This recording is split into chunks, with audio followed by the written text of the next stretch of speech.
فیصلہ آ گیا آج آپ لوگوں کے لیے، انتخابی نشان سے محروم ہو گئے ہیں پاکستان تحریک انصاف. اب آپ لوگ غالباً ڈیسائیڈ کر چکے ہیں ہائی کورٹ جانے کا.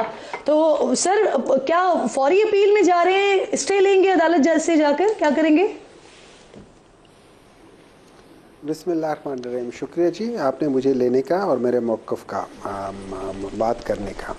اس طرح ہے کہ میں نے جو باتیں سنی ہیں نا اس میں بالکل صحیح کہتے ہیں حمداللہ صاحب کہ ہمیں اپنی گریبان میں جھانکنا چاہیے اور پہلے اپنی اصلاح کرنا چاہیے. اور پھر جب ہم اپنی اصلاح نہیں کرتے اور اوروں کے بارے میں اس قسم کی بات کرتے ہیں، جب ہم یہ کہتے ہیں کہ ہمارے طرف تو میرے بیٹے کے علاوہ کوئی اور نہیں آ سکتا، میرے فلانے کے علاوہ کوئی اور نہیں، میری بیٹی کے علاوہ کوئی اور نہیں آ سکتا، اور وہاں پہ بھی سارے کے سارے الیکشنز جو ہیں نا وہ ان اپوزڈ ہوتے ہیں. یہ یاد رکھیں یہ پاکستان تحریک انصاف کا پہلا الیکشن ہے جس میں ان اپوزڈ الیکشن ہوا ہے. اس سے پہلے ہمیشہ ووٹ ڈلتے تھے. دس از دا فرسٹ ٹائم. اور اس کی وجہ یہ ہے کہ الیکشن کمیشن نے وہ جو نوٹیفیکیشن جو ان کو اگست کے اینڈ سپٹمبر میں بتا دینا چاہیے تھا، اس کے اوپر 2.5 مہینے بیٹھ کے انہوں نے محفوظ رکھا. مجھے نہیں پتا کس چیز سے محفوظ کر رہے تھے، کیا اس کو کوئی پھپھوندی لگنے والی تھی، کیا مسئلہ تھا کہ اس کو محفوظ رکھا ہوا تھا. آپ بتا دیتے ہمیں اس میں کہ سپٹمبر میں بھائی کہ آپ الیکشن کراؤ، ٹھیک نہیں ہے، ہم اس کا پورے طریقے سے الیکشن کراتے جیسے ہم ہمیشہ کراتے تھے. اب بات آ جاتی ہے کہ جو اکبر ایس بابر نے جو اس کے اوپر اعتراض اٹھایا ہے، میں مانتا ہوں اس بات کو کہ ان کے پاس ایک ہائی کورٹ کا ایک ٹکڑا ہے، کاغذ ہے کہ جس کے اوپر انہوں نے لکھا ہوا بانی رکن ہے. اس میں ہائی کورٹ کی ضرورت نہیں، وہ ہمارے بانی رکن تھے، وہ ہمارے ابھی وہ ہمارے رکن نہیں ہیں. اس وقت اگر فرض کرے، میں ایک مثال دیتا ہوں کہ میں اگر پاکستان کی شہریت سے ختم کر کے، دوہری شہریت نہیں، پاکستان کی شہریت ختم کر کے کسی اور ملک چلا جاتا ہوں اور یہاں پہ آ کے پھر جب میری شہریت نہیں ہوتی، میرا شناختی کارڈ نہیں ہوتا، میرا کچھ نہیں ہوتا، میں آ کے کہتا ہوں کہ جی یہ کسی زمانے میں میرا شناختی کارڈ تھا، مجھے آپ الیکشن کے لیے مجھے پیپرز دیں، کیا مجھے پیپرز ملیں گے؟ نہیں ملیں گے. اب اس کے بیسس پہ ہم الیکشن کمیشن کو یہ کہہ دیں کہ یار یہ تو سارے الیکشن ہی غلط ہیں. دیکھیں اس طرح نہیں ہوتا. اگر آپ کا ایک پری ڈیٹرمنٹ مائنڈ ہے اور آپ نے کوئی بات کرنی ہے تو وہ کہتے ہیں جب دل ہی نہ چاہے تو باتیں ہزار ہیں. ٹھیک ہے، تو آپ نے ایک ایسے شخص کو جو کہ پاکستان تحریک انصاف کا ایز آف ٹوڈے رکن ہی نہیں ہے، آپ نے اس کا سنا کیوں ہے؟ کس بیسس پہ سنا ہے؟ صرف اس وجہ سے کہ وہ بانی تھا؟ میمن صاحب اب آپ کو یقین ہے سر، اب آپ لوگ ہائی کورٹ جا رہے ہیں نا، تو وہاں پر آپ لوگوں کا، کیونکہ obviously یہ بات تو ہو رہی تھی اور غالباً یہ زبان زد عام بھی تھی، تو پلاننگ کچھ نہ کچھ تو آپ لوگوں نے کی ہوئی ہوگی، کوئی نہ کوئی حکمت عملی تو ہوگی آپ لوگوں کی. تو ابھی آپ لوگوں کا کیا ہے پلان آگے، اور آپ کو لگتا ہے کہ انتخابی نشان آپ لوگ واپس لے لیں گے؟ دیکھیں اس طرح ہے کہ اس انتخابی نشان کا فرق پڑتا ہے، ہر ایک کو فرق پڑتا ہے، ہمیں بھی فرق پڑے گا. ٹھیک ہے، اس کی وجہ یہ ہمارے بہت سارے جو ہمارے ووٹرز ہیں وہ بیچارے بڑے معصوم ہیں. وہ لوگ ڈاکٹر ہمایوں مومند کو شاید نہ جانتے ہو لیکن وہ بلے کے نشان کو جانتے ہیں. ٹھیک ہے، تو وہ بلے کے نشان پہ کرتے ہیں، لیکن جب بلے کا نشان نہیں ہوگا تو ان کو تھوڑی سی تکلیف ہوگی، ضرور ہوگی، میں اس بات کو مانتا ہوں. لیکن کیا ہم لوگ اس سے پیچھے ہٹیں گے؟ نہیں، ہم آگے بڑھ کے کھیلیں گے. ہم آگے بڑھ کے اس لحاظ سے کھیلیں گے، ہم الیکشن پہلے تو ہم اس کو چیلنج کریں گے ہائی کورٹ میں، پھر چیلنج کریں گے سپریم کورٹ میں. اگر ہائی کورٹ نے ہمیں فیصلہ نہ دیا تو سپریم کورٹ تک جائیں گے، کیونکہ ہم اپنے حق کے لیے لڑنے والوں میں سے ہیں. ہم اپنے یہ نہیں ہے کہ ہم لوگ جا کے آرام سے بیٹھ جائیں اور پھر اس کے بعد کمپلین کرنا شروع کر دیں. ہم اپنے حق کے لیے لڑنے والوں میں سے ہیں. ٹھیک ہے، تو ہم آخری وقت تک کریں گے. اگر اس کے بعد بھی نہ ہوا تو میدان میں ہم اتریں گے.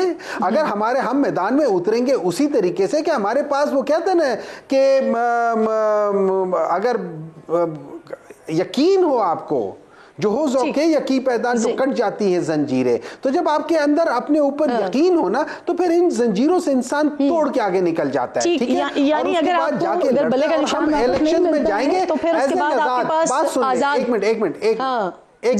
ایک منٹ ہم ایز این آزاد لڑیں گے اور انشاءاللہ تعالی پاکستان کی ہسٹری میں پہلی بار ایک آزاد جو الیکٹڈ لوگ ہیں وہ حکومت بنائیں گے. کوئی پارٹی نہیں بنائے گی، آزاد حکومت ہوگی اور آزاد لوگوں کی، آزاد مملکت کی آزاد حکومت ہوگی. ٹھیک صحیح.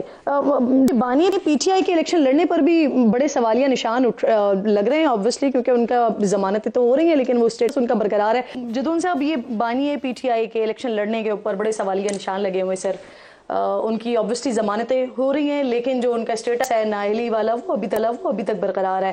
اب ہائی کورٹ فیصلہ معطل کرنے کی درخواست بھی مسترد کر چکی ہے. کوئی اور آپشن ابھی بچتا ہے؟ الیکشن لڑتے ہوئے دکھائی دے رہے ہیں. دیکھیں، ان کی جو توشہ خانہ میں کنوکشن ہوئی تھی تو اس میں انہوں نے آ کے جو ایک تو پہلی جو انہوں نے ان کی جو سزا تھی وہ سسپینڈ ہو گئی، لیکن کنویکشن جو ہے نا وہ ابھی مینٹین ہے. تو کنویکشن پہ ہائی کورٹ ایگری نہیں ہوئی. انہوں نے کہا جی ہم کنویکشن سسپینڈ نہیں کرتے.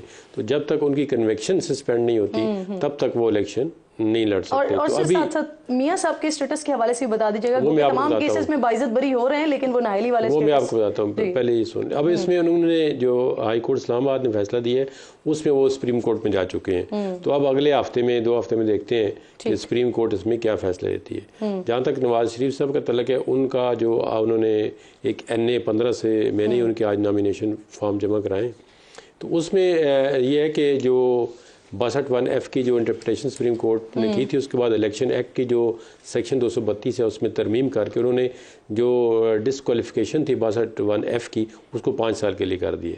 تو اب وہ بھی کیس جو ہے سپریم کورٹ نے 2 جنوری کو کوئی اور کیس میں فکس کیا ہوا ہے. پبلک کو نوٹس بھی دیا ہے کہ کوئی آدمی اگر اس کا نااہلی کا فار لائف جو ہے تو وہ آئیں سپریم کورٹ میں. تو میرے خیال میں اندازہ یہ جو میں برسی کرتا ہوں کہ سپریم کورٹ جو ہے وہ جتنے بھی آج کل ججز ہیں وہ پارلیمنٹ کہتے ہیں سوورینٹی کو، سپرمیسی کو ماننا چاہیے. وہ اپنی کہتے ہیں جی پارلیمنٹ کو اپنا کام کرنا ہے، ہم اپنا کام کریں. تو اس میں مجھے لگتا ہے کہ جو الیکشن ایکٹ میں ترمیم کی ہے وہ میرے خیال میں سپریم کورٹ ایکسیپٹ کر لے گی.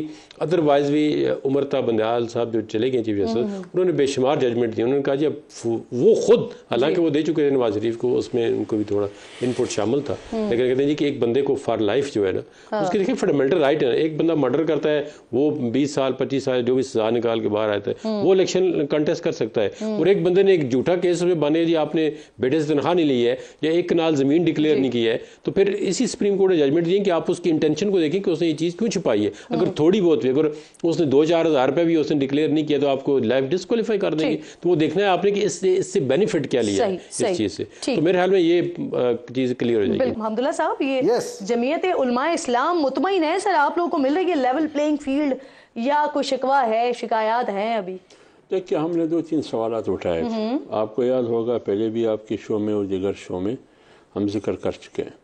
مولانا صاحب نے 2 سوالات اٹھائے تھے، ایک موسم کے حوالے سے اور ایک سیکورٹی خطرات کے حوالے سے، کہ ٹانک، ڈی خان، بنو، لکی مروت، ہنگو، کرک وغیرہ وغیرہ اور بلوچستان میں سیکورٹی خطرات ہے. شام کے بعد ان اضلاع میں جو میں نے KP کے لیے، شام کے بعد تو وہاں کوئی گھوم پھر نہیں سکتا، کنٹرول کسی اور کا ہوتا ہے. اور آپ ووٹ مانگنے کے لیے جائیں گے لوگوں کے پاس 4-5 بجے کے بعد، تو جب وہاں حکومت نہیں ہے، سرکار کوئی اور ہے، تو پھر میں کیسے جاؤں گا لوگوں کے پاس، عوام کے پاس کیسے جاؤں گا؟ اور موسم سرما میں لوگ بالائی علاقوں سے آئیں گے شہری آبادی میں، تو وہ ووٹ کے لیے کیسے جائیں گے؟ تو یہ 2 چیزیں ہم نے ذکر کیے کہ دیکھیں الیکشن اگر 8 فروری کو آپ کریں گے، جو الیکشن کمیشن، عدالت اور ایوان صدر سب کا متفقہ فیصلہ ہے، مان لیا، لیکن کیا یہ آئین کا تقاضا نہیں ہے کہ آپ صاف اور شفاف الیکشن کے لیے بھی ماحول دیں؟ تو اگر سیکورٹی خطرات ہو، موسم کی وجہ سے ہو، تو وہاں ہمیشہ دھاندلی اور ریگنگ کا خطرہ ہوتا ہے، زیادہ ہوتا ہے. تو اس لیے ہم کہتے ہیں کہ ہمیں پرامن ماحول دیں، ہمیں آزاد ماحول دیں. سر، یہ آزاد ماحول سے ویسے مجھے یاد آئے، مولانا فضل الرحمان صاحب DI خان سے کانٹیسٹ کر رہے ہیں، انہوں نے کاغذات نامزدگی اپنے وہاں سے جمع کروایا. اور فیصل کریم کنڈی صاحب، انہوں نے آج PTI کو ساتھ چلنے کی پیشکش کی ہے اسی حلقے سے. دیکھیے، یہ میرے خیال میں آصف علی زرداری صاحب کا مجھے ایک سٹیٹمنٹ یاد ہے. جی انہوں نے منع کر دیا کہ PTI کے ساتھ اتحاد نہیں ہوگا. انہوں نے کہا کہ ہم کسی بھی صورت PTI سے اتحاد نہیں کریں گے. اب فیصل کریم کنڈی میرے خیال میں پیپلز پارٹی کے سیکرٹری اطلاعات بھی ہے، ترجمان ہے. تو اگر وہ پیپلز پارٹی کا ترجمان ہے، پھر تو میرے خیال میں فیصلہ جو آصف علی زرداری صاحب نے اناؤنس کیا ہے، پھر پورے ملک میں وہی فیصلہ لاگو ہوگا نا. ایسا تو نہیں ہے کہ جہاں فیصل کریم کنڈی لڑیں گے وہاں وہ فیصلہ نہیں ہے. دوسری بات یہ، اگر وہ PTI کو ساتھ ملاتے ہیں PTI کو، فیصل کریم کنڈی ساتھ ملاتے ہیں، یہی ان کی شکست کی علامت ہے، وہ ہار جائیں گے. تو اس لیے میں کہتا ہوں کہ PTI ساتھ کو ملاتے ہیں یا کسی اور کو، مولانا کے مقابلے میں کم سے کم فیصل کریم کنڈی تو نہیں جیت سکیں گے. تو اس لیے میں کہتا ہوں کہ مولانا کی پوزیشن وہاں مضبوط ہے. فیصل کریم کنڈی ایسے پی ٹی آئی جیسی پارٹی جو ان کی چیئرمین کو چیئرمین یا چیئرمین صدر صاحب نے آصف علی زرداری صاحب نے فیصلہ کیا ہے کہ ہم پی ٹی آئی کے ساتھ نہیں چل سکیں گے, اور فیصل کریم کنڈی اسی پارٹی کا ترجمان ہوتے ہوئے پی ٹی آئی کا سہارا لیتے ہیں. کس مقصد کے لیے؟ مولانا کو گرانے کے لیے. میرا خیال یہی فیصل کریم کنڈی کی گرانے کا سبب بنے گا.